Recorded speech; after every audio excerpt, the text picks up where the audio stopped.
Salut abonnés, aujourd'hui je rencontre une ostéopathe. A tout de suite.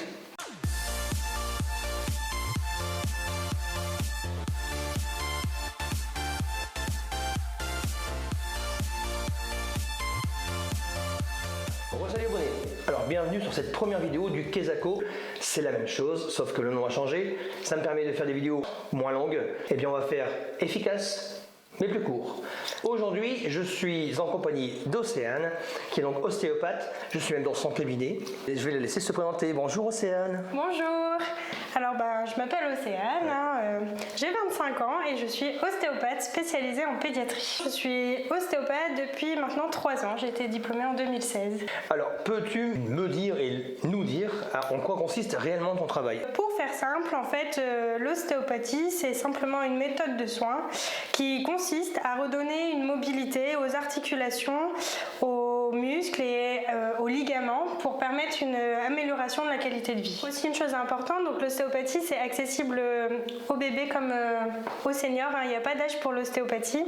Le but de l'ostéopathie, comme je disais, c'est de redonner du mouvement, de la mobilité aux articulations. Donc en fait c'est un travail global qui est sur tout le corps, c'est-à-dire qu'on peut avoir mal au dos mais qu'on va aller travailler le bassin et la cheville parce qu'on considère que le corps c'est une unité et pas juste à un endroit précis où on a mal. On va chercher à comprendre pourquoi telle chose est détraquée entre guillemets, si c'est pas un muscle qui vient embêter, si c'est pas une articulation plus bas qui est bloquée.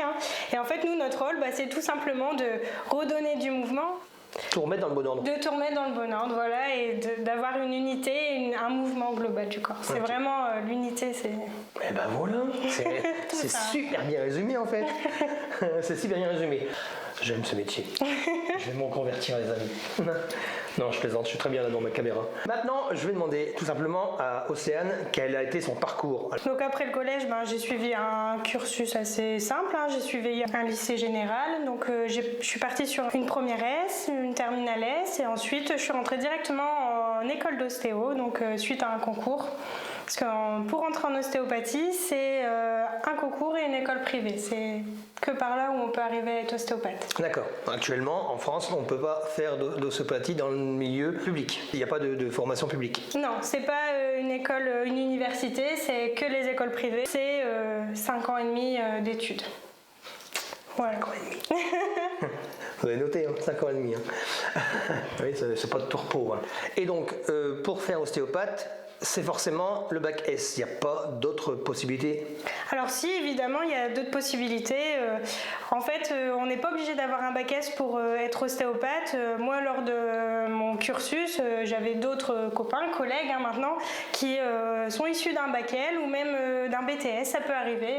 Tant qu'on a la volonté et qu'on arrive à réussir au concours d'entrée, il n'y a pas de limitation d'accessibilité à l'ostéopathie.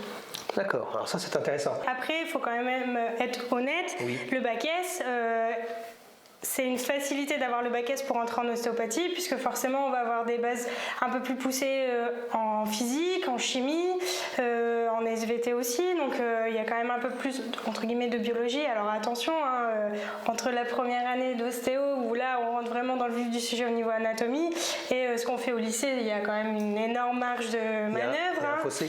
Mais oui, il y a un énorme fossé, mais maintenant celui qui a la volonté de le faire, il peut le faire sans aucun problème. Bon, on va aborder un sujet qui, bien évidemment, forcément intéresse tout le monde. On va pas se le cacher. Alors, je ne vais pas te demander ce que tu gagnes par mois, parce que c'est pas dans l'habitude de la chaîne. En moyenne, en France, les ostéopathes, ils font une consultation. On est entre le 40 € minimum pour la région parisienne. On va passer sur du 150 € la séance. Faut se dire ce qui est entre petits villages et villes. Oui, ce qui est maintenant, on va dire que c'est en fonction du nombre de patients en mois, donc pour bien vivre, on va dire qu'on est entre 100-120 patients en mois, on vit bien, et après plus on en a, plus on gagne, forcément. Voilà, c'est ça. Voilà, c'est ça que je voulais. Si tu avais des conseils à donner à quelqu'un qui voudrait devenir ostéopathe, Lesquels seraient-ils? Bah, pour devenir ostéopathe, il faut avoir un bon relationnel avec les gens, avoir de l'empathie, prendre le temps de les écouter, de les comprendre, parce qu'on est dans une société où maintenant on passe vite à autre chose et on prend plus le temps d'écouter la personne qui est en face de soi. Donc il faut vraiment se dire que voilà, c'est du temps d'écoute vis-à-vis de l'autre. Donc celui qui n'est pas prêt à écouter son prochain, je pense que l'ostéopathie, ce n'est pas fait pour toi. Il y a forcément une partie, attention au mot, mais pas psychologique, mais il y a une partie, quand même cette partie est importante. Il y a une partie d'écoute.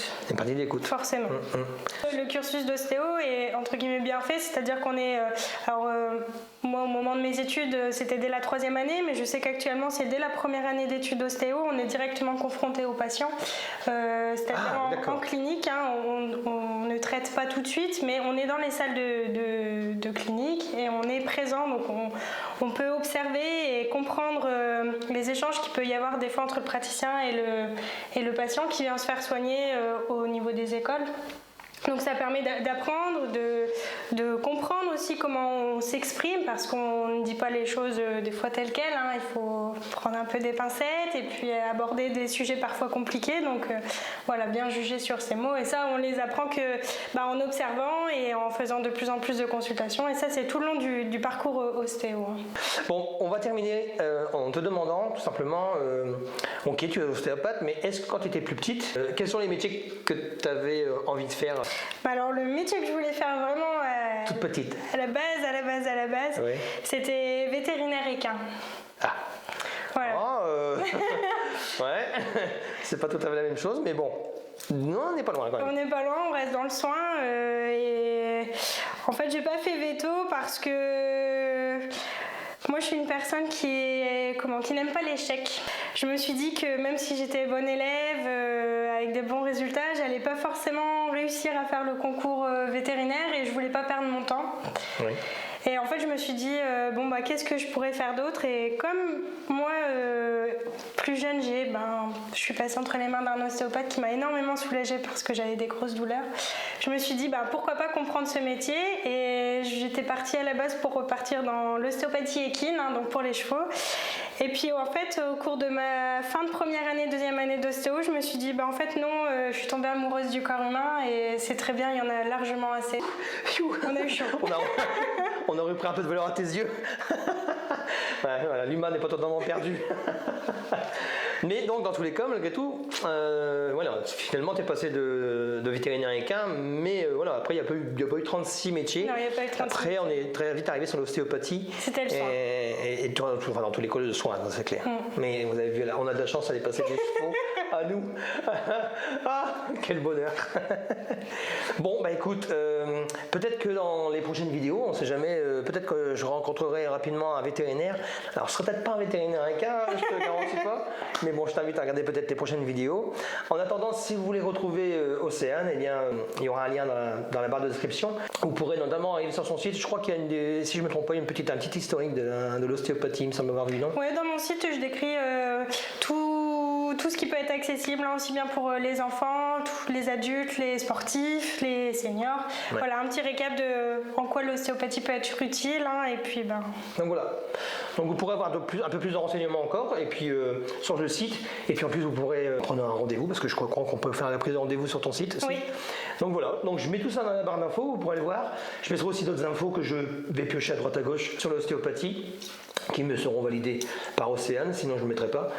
Je vous dis à bientôt. Encore une fois, je vous rappelle que vous pouvez vous abonner à la chaîne en cliquant sur s'abonner. N'oubliez pas la petite cloche pour les notifications si vous ne savez pas quand une vidéo est publiée. Je compte sur vous pour le petit pouce bleu. Hein, petit pouce bleu. Petit pouce bleu. Merci. Ouais, petit pouce bleu. On est deux là. Waouh, je suis aidé. Donc le petit pouce bleu. Si vous aimez la vidéo, n'hésitez pas à la partager sur vos pages. En plus, ça peut être vraiment intéressant. Hein, si vous avez des papis, des mamies ou alors des enfants qui vont naître, ça peut être intéressant. Même les femmes parce enceintes. Que la dame, elle est spécialisée dans les bébés.